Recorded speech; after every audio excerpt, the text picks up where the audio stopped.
Thought I'd do a review while I'm driving the Vet. Give you my thoughts and opinions on the Vet. First of all, I owned this car for 6 months. I bought it back in March of this year. So it's September. So it's been about 6 months since I owned this car. And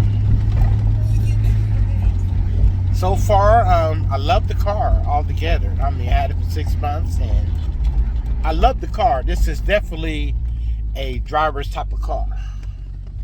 Definitely, if you love to drive, this is definitely a car for you. I like the way it drives. I love the power to ratio. I love the way it steers, it feels. I mean, it's not as bad. I mean, it's a sports car. You do feel all the bumps, but it's not as bad as I thought it would be. It's not my daily driver. You know, it's kind of like my fun toy car. And I do take it to my job. And, you know, it runs great on the highway. It gets real good gas miles on the highway. I think I got 27 miles when I took it to South Dakota.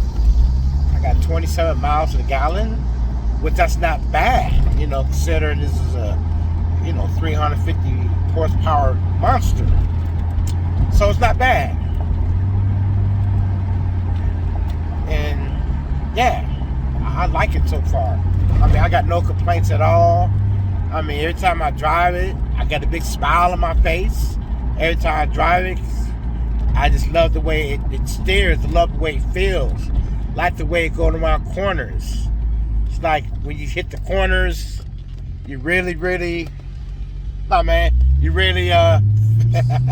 feel the corners. So yeah, I love it. Way it corners, things like that. Love that. The only downfall of the Vet so far that I had was the oil system went out in it. That thing read 130 pounds of pressure. When that first happened, let me tell you something, man. I freaked out. I was like, oh my God. I thought something was wrong with the car. At first, it freaked me out because I never had a car that happened before like that. So when it did happen, then I went on the internet and did some research, and just the oil system went out, pressure system went out, and it was pretty easy. It was easy change. It was sits behind the motor, and I was able to, get a wrench, something back there, and pop it off and pop it on, and simple as that. It's not hard. Other than that, no other issues with the car. It runs good. That's the only issue I had with the car. Being that I bought the car with 54,000 miles and it's 21 years old, you're going to expect some issues. Nothing's going to be perfect with this 21-year-old car. Things are going to break when you buy a Vet.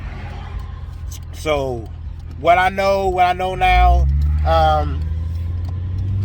don't be afraid to buy a Vet that has a lot of miles on it, because all the stuff that broke on it has been fixed already.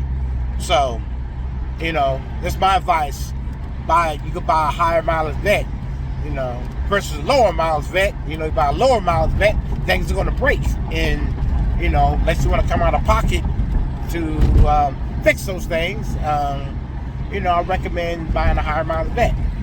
And plus it's cheaper too. You buy a higher mileage Vet. And all the things that went wrong when it been broke already. So, you're practically getting a good car. Just my take, but it's based upon budget too. Speaking of that, a lot of people think I got a Vet, think I'm rich, because I own a Corvette. I'm not rich. I'm balling on a budget, what I'm saying? I'm not rich at all. I got this car for a good deal. It's not like I pay, triple figures for a car. Some people think this car is a lot of money.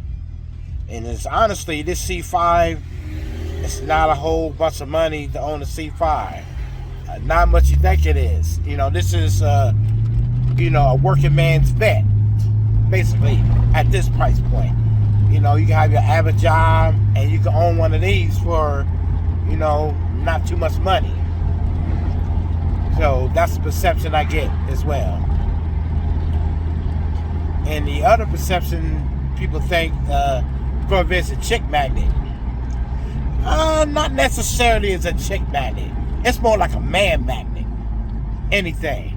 Because what you'll see, you'll get a lot more guys wanting to check the vet out more than women.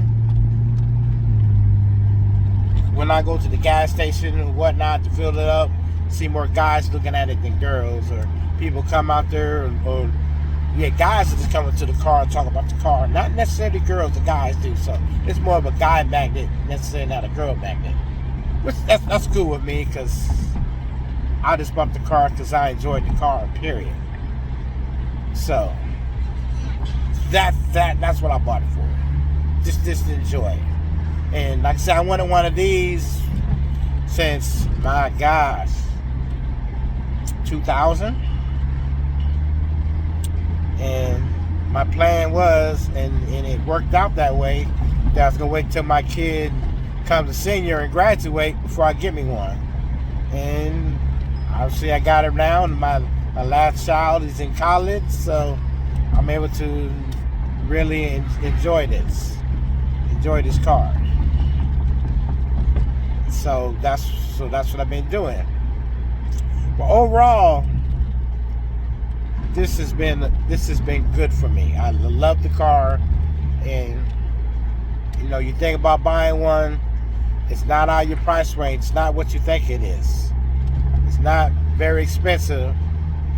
I mean, based upon your budget, like I said, only paid $16,000 for this one, which wasn't bad. And I seen some here within 200 miles of where I'm at. I seen one C5 below $10,000.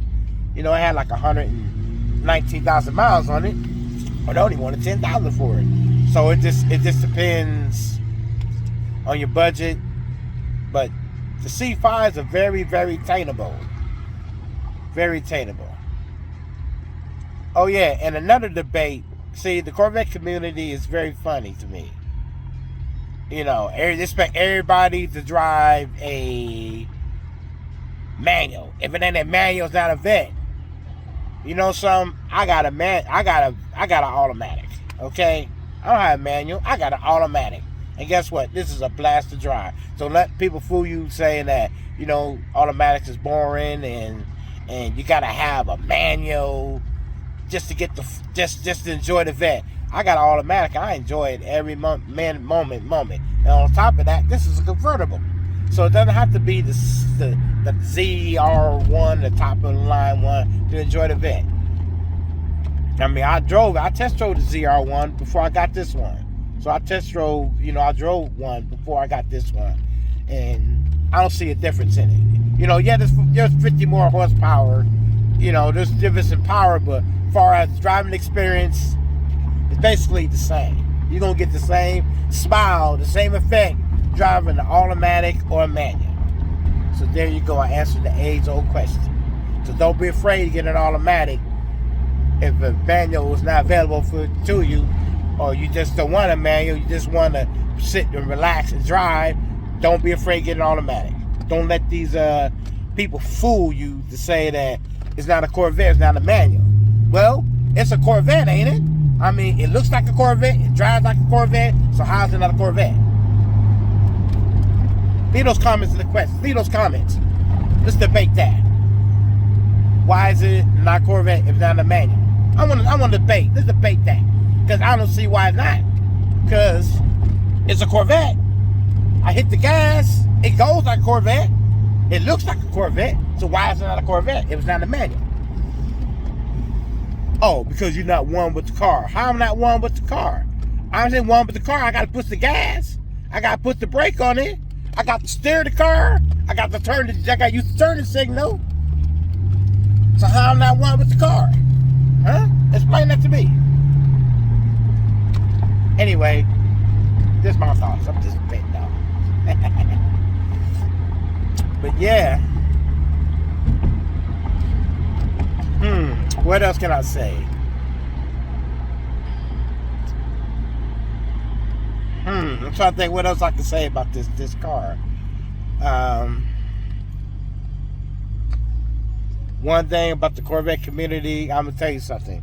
The positive note about the Corvette community is we all kind of like wave at each other. We see another person, another vet. It's a real, nice community. I went to a couple of vet car shows, and everybody seemed to be cool and collective, and we all seem to be friendly. And everything we talk about is our cars.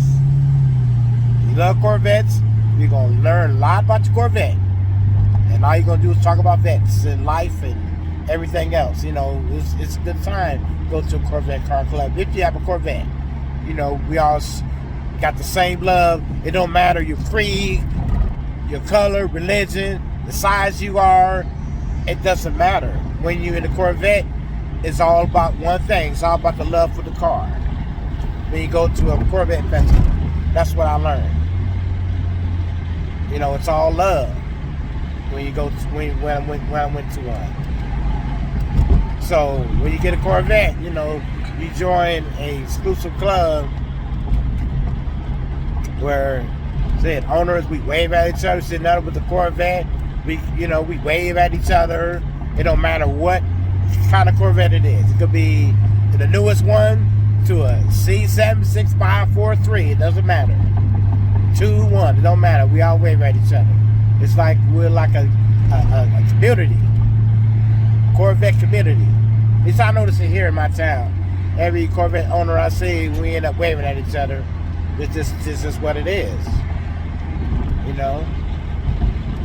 That's just how it is when you have a Corvette.